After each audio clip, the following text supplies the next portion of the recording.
Hi everybody, this video is specifically about your ethnography projects I wanted to talk a little bit about the next steps you'll be taking in the coming weeks with this project. So I'm going to run through what I think of as sort of the 4 key steps for the project. You're in step 1 right now, and I want to give you a sense of how to proceed through the next steps. Okay, so that is the purpose of this little video, just to check in with you as you work on your projects, okay? So, as I said, I think of this in terms of 4 steps.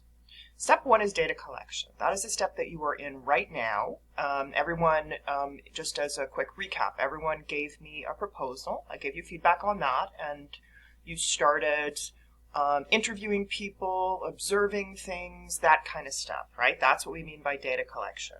So during this period, which hopefully you've done some of this and you're starting to see the light at the end of the tunnel. If you look at the syllabus, you see that I scheduled through the end of this week for data collection.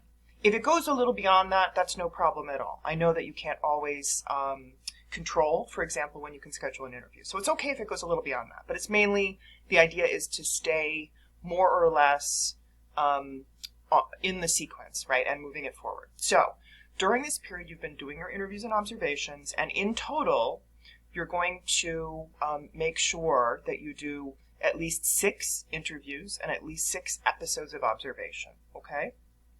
Now, nearing the end of this week and starting next week, you're going to move into starting to do something a little bit different with those materials that you collected.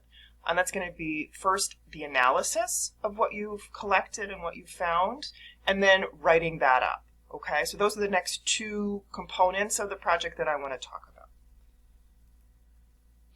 Okay, so let's talk about analysis. And what I'm going to lead you through here is just a really simple, straightforward way to analyze any kind of material that you collect.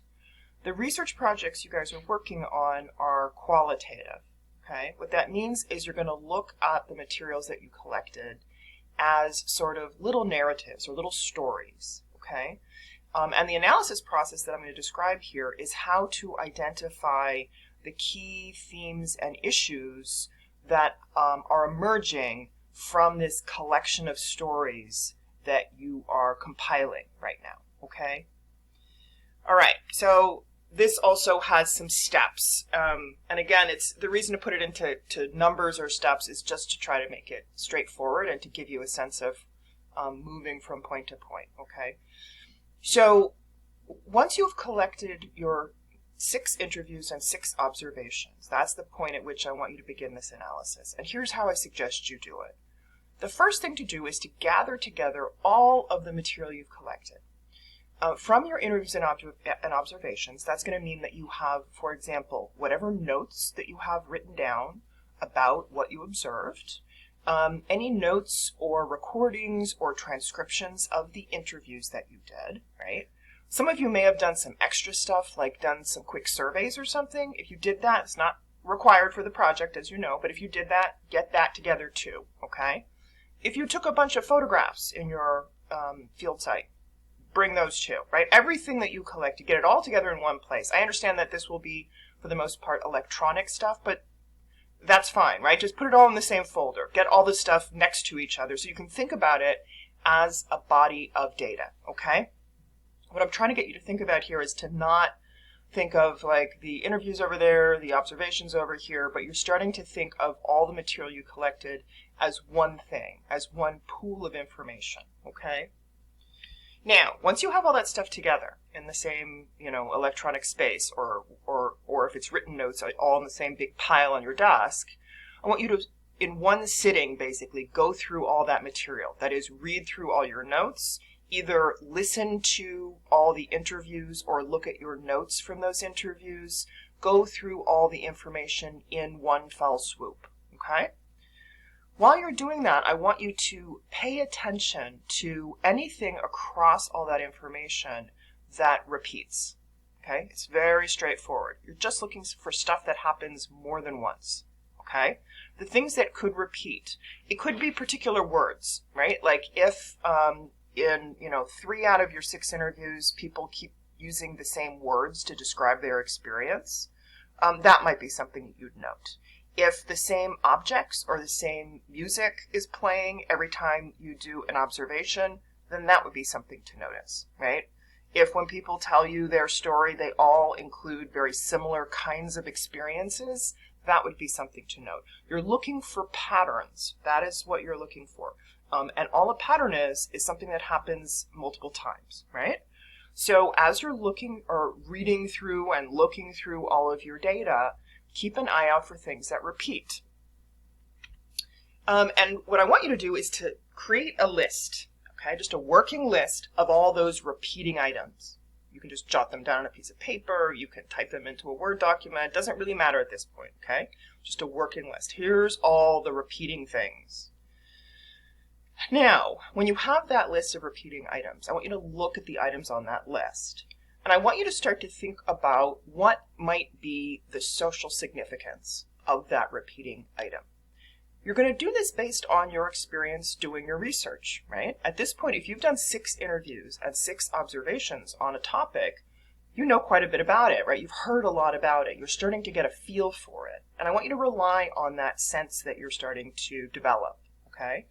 So in other words, it's okay to sort of go with your gut on this to some extent.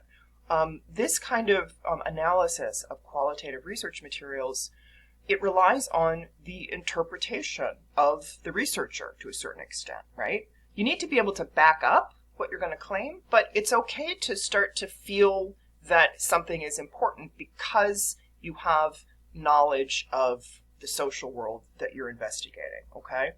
So look at the items, the repeating items from that list, and see if you can come up with some kind of meaning it might have. And it can be provisional. Don't worry, we're going to work through the details of it in a little bit. Do you think that those repeating items say something about, for example, the identity of the people you're talking to, or about their status, about their sense of power, or their sense of a lack of power? Does it tell you something about the history of a particular phenomenon, right? These are just examples, but try to come up with some kind of social significance that might be relevant to those repeating items that you identified, okay? So, once you've done that, these steps 1, 2, and 3, what you've ended up with are a bunch of pairs. And when I say a bunch, it's not, 100, right? And it's a little hard to put a number on it, but I would think that when you go through your materials and find repeating items and then sort of pair them up with a social significance, I can't imagine you'd have more than something like, 5 to 10, maybe? Some of you might have 3, some of you might find 12, right? But you're not going to have 100. And if you only find 1, then keep looking, because there's probably more in there that you're skipping over, okay? So you've got this list of pairs, right? And what you're starting to do in crafting this list of pairs is you're starting to actually sketch out an outline of the body of your paper, of the main section of your paper, okay? Because those ways of thinking about social significance will become analytical themes, and the specific repeating items that you found in your data will be the evidence that backs those themes up, okay? So this list of pairs, hold on to those, and you're going to write the central part of your paper based on them, okay? So we're not quite there yet. We're not quite to the writing. So start by taking that list of pairs and see if you can edit it down a bit, right? If you have 10 items on your list, that's kind of a lot for the paper. And you might find when you look at that list of 10 that some seem more interesting, right? Or more important, or they're just more robust, right? When I say robust, I mean, when you looked to see where things were repeating. If there's something on there that repeated twice, and there's another thing that repeated 20 times, the thing that repeated 20 times is more robust, right? There's more there. There's more just weight of material attached to it, okay? So look at this list and see if you want to edit it down, right? What are the most important, most interesting items on that list, and you want to prioritize those, okay? So as I said, these pairs will form the heart of the paper for the main section, the analysis section that I'll talk about in a second. And your first step, once you get to this stage, which none of you are quite here yet, but when you get to this stage, the way you will start the writing process is to write up those pairs, right? So talk about what's the key social meaning or significance that you think is represented here, and what is the evidence from your data, meaning things people said in interviews, things you observed in your observations that back those ideas up, okay? Okay, so this is really this very, I think, sort of basic analysis process that I want you all to try to use once you have the bulk of your interviews and observations done, okay? It's best to do all of your interviews and observations and then go through this process, right? But on the other hand, I know that you might, because it's sometimes hard to schedule things, maybe you'll have everything done except for you just still trying to schedule that last interview, and it's taking a little bit of time to get in touch with that person. It's okay to move forward on this process, and then when you do that final interview, you can feed that information back into what you've accomplished through the analysis, okay? But what I would suggest is don't start trying to do the analysis like right at the beginning, right? If you've only done one interview and one observation, don't start trying to analyze it because you just don't have enough, right? Remember that what you're looking for here is patterns, themes, right? If you only have one of something, it's hard to figure out whether there's a pattern. Something that happened in your first interview may never happen again, okay? So try to hold off on the analysis until you've completed all or the vast majority of your data collection activities, and then do the analysis, okay? All right. So once you've sort of moved through that, right? So this is now a little bit into the future. So if you look at this, at the syllabus, you'll see that where we are right now is for each week I've said, here's what you should be working on in the ethnography project. So if you're following that roughly, then you're still doing data collection, and starting next week you'll move on to analysis and writing. So the first step will be analysis. You're not going to move directly into writing. But because you will be transitioning into the writing process within this next couple of weeks, then I do also want to spend a little bit of time in this video talking about the writing process, okay? But again, don't jump from data collection to writing. What you want to write about is what emerges from your analysis. So follow the sequence. It will help your paper be a better paper, okay? All right.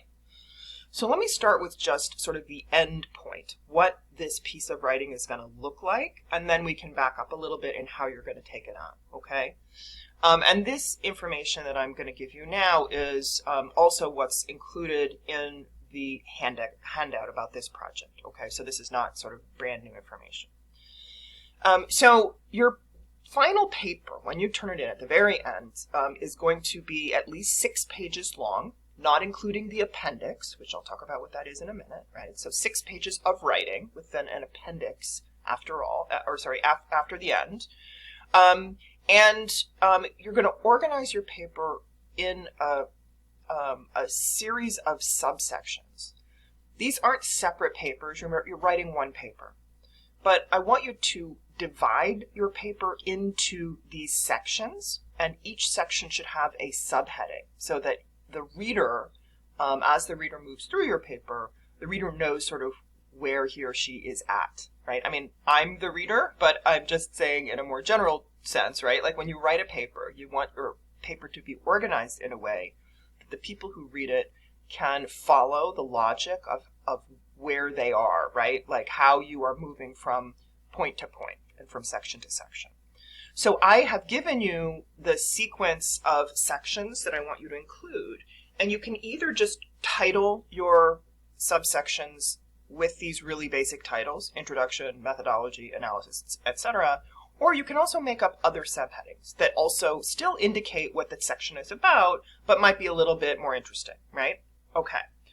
And this is the basic sequencing that you'll find in any paper. So part of what we're working on here is how to organize a research paper, okay? So this is not just how to organize a research paper in cultural anthropology, but how to organize a research paper more generally, all right? So hopefully this will also help you in subsequent classes that you take where you need to write a research paper.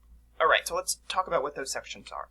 So the first thing, first part of your paper is going to be an introduction, okay? And again, you can call it introduction or you can call it something else. And in the intro, what I want you to do is to provide a brief overview of what your paper is about.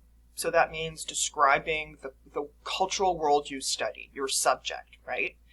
And the most important thing you're going to do in that introduction is to include your thesis statement. The thesis statement is one sentence that says, here is the main thing I learned. Here is the main point I want to make in my paper, okay? Typically, it's the last sentence of the introduction, all right? The intro will be brief. It probably will be half a page to a page long, right? Depending on your project, but it's not meant to be a long part of it, okay? As an aside, I will also say that at the very top of this final paper, I want you to give your paper a title, all right? You'd be surprised at how many fabulous papers I get from students that have no name, right? This is your project. Give it a name, okay? Give it a title. You have a title at the top, then you're going to have the introduction, okay? After the introduction comes a section called methodology. This will also be a fairly brief section, and it will be simply describing what kind of data collection you did, all right? Now, I know you all did more or less the same thing because I am the one who assigned you to do interviews and observations, etc., all right? But part of this is also just going through the process of writing up what you did, okay? So you're going to say, you know, I conducted interviews, I observed X, Y, and Z kinds of activities. In my interviews, I talked about people who did the work or the relatives of the people or the friends of the people, whatever it is, right? Just a brief description so that I, as the reader, know, oh, okay, here's the techniques this person used to collect their data, okay? So the intro and the methodology should be pretty straightforward, fairly short sections. The next section, the analysis section, is the main part of the paper. It'll be the longest section, and it'll be the section where all the most interesting stuff takes place, okay? What you will do in the analysis is write up exactly what I was talking about when I talked about the analysis, right? Remember those pairings of sort of key analytical points and the evidence that connects to them, right? From the things you found to repeat or to make patterns across your the data that you collected, that stuff, that is what goes in the analysis section, okay? So what I'm asking you to do for the analysis is to write up the most important or interesting themes that emerged during the project. And one way to think about that is, what patterns did you see when you looked at all the information you collected? And what do those patterns mean or signify? Okay, so you're always going to want in this analysis section to have some kind of social significance or meaning that you're describing, and you're always going to want to have specific evidence from your interviews and observations that back those meanings up, all right? So there's a sort of a more abstract part and a more concrete part in what you do in the analysis section. The fourth section after the analysis is the conclusion section, and the conclusion section should follow up on the thesis statement that you made in the introduction.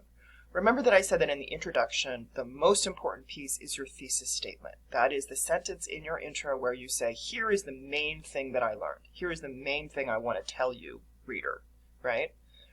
In your conclusion, you want to return to that, right? So you want to follow up on what you claimed in the intro. So you want to say sort of what happened, right? How did what you said at the beginning in your thesis statement, how did you carry that out throughout the rest of the paper, right? Another way to think about the conclusion is if you think about those themes and points that you make in the analysis section, how do those all tie together, right? Is there some sort of larger scale point, right? Something that ties it all up that you could point out that's another thing you could put in the conclusion, okay? So the conclusion is a return to the main point that you laid out in the introduction. One way to think about it, I often think about the introduction and the conclusion of a paper as acting sort of like bookends, right? Like two heavy things at either end that hold everything in the middle together and hold it up. So you want the introduction and the conclusion to be sort of parallel sections of your paper, okay? And then I am asking you to have another section at the end called the appendix. So the 6 pages of writing are sections 1 through 5, okay? And then after the paper, right, an appendix is something that comes afterwards. You're going to have a list, okay? So it's not exactly part of the paper, but it's a key thing that I want you to include. So at the end of the paper in the appendix, so you're going to sort of like, start a new page, right? Like return to a new page after the end of your 6 pages.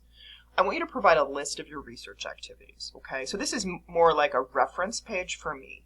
So I want to see what you did, all right? So for each interview and observation, I want you to provide an entry on this list in the appendix, okay? And it can be really basic information. Who, where, when, for how long, what was the main subject? So you could say, interview 1 with person X on this day, right? So it'll be like that, a list. And you can bullet it, you can number it. Either one is fine. Bear in mind that for your interviews, you are welcome to use pseudonyms, that is made up names, or some other kind of anonymous code in order to protect the privacy of the people you talk to. That's a very common practice in anthropology, that is using made up names, so that people that you interviewed, right, can know that their identity will not be revealed, all right? That's really something that you, as the researcher, should work out with your interviewees. If they don't care, right, and if there's nothing particularly sensitive about what they're telling you, then it might be fine just to use their names. But either way, it's always fine to use a false name, right? I don't need to know the identity of the people. I just need to know the context of what they told you, okay?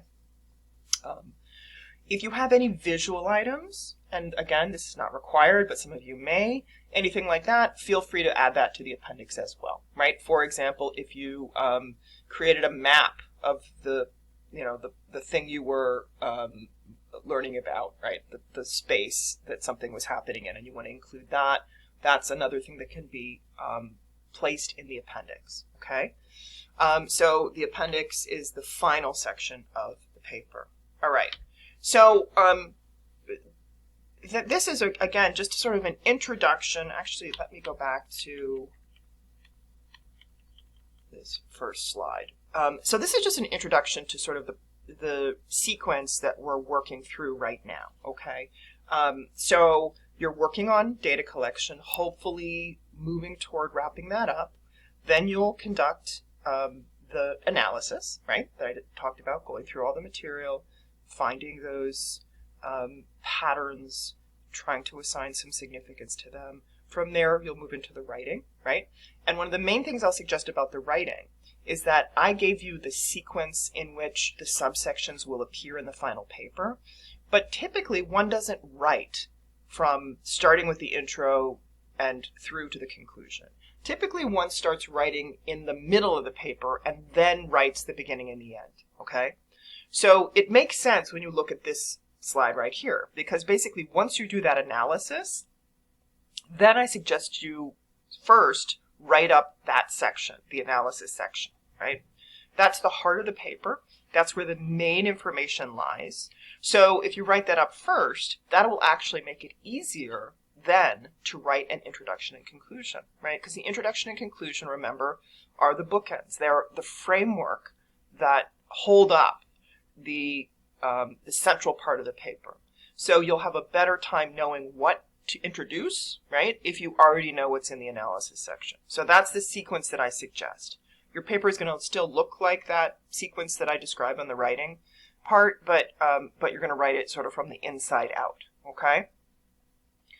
The very final stage is revision and editing, and I'm not going to talk about that right now because I want you to get through these next couple of steps before we return to that. There's a week in the sort of final week of the semester when you're going to be working a lot on finishing up these papers. And I'll talk more then about what the revision and editing might look like, right? The one point I'll make right now about revision and editing is I want to strongly encourage you to not submit what is basically the first draft of your paper, okay? So in other words, once you get a complete paper written, it's not done, okay? That's your first draft, and that's a huge accomplishment to get to the first full version of the paper. But the best paper is one where you take that first full draft and you go back through it and you revise it and you edit it. And it doesn't mean you have to redo it, right? Sometimes those revisions might be fairly minor changes. But that final step of going back through it, tightening things up, fixing all the typos, changing any sentences that are awkward, clarifying your point, all of that stuff can make a huge difference on how well the final paper will read. And I think it's worth, therefore, making sure that you leave time to do that, okay? But don't worry about revision and editing yet. Right now, focus on completing your data collection and then moving on to first analysis and then writing. If you have any questions about anything that I've said here, please feel free to get in touch. I'm also happy to look at drafts if you pull something together or look at initial, sort of analyses or whatever it is. At any of these points along the way, you're more than welcome to reach out to me or to come to my office hours, and we can talk about where you're at and how things are going. But I'm hopeful that this video will give you a sense of what the next steps are. And again, we will return to more conversations when we get a little bit farther along the process. So I hope you have a great rest of the week, and I'll talk to you soon. Bye-bye.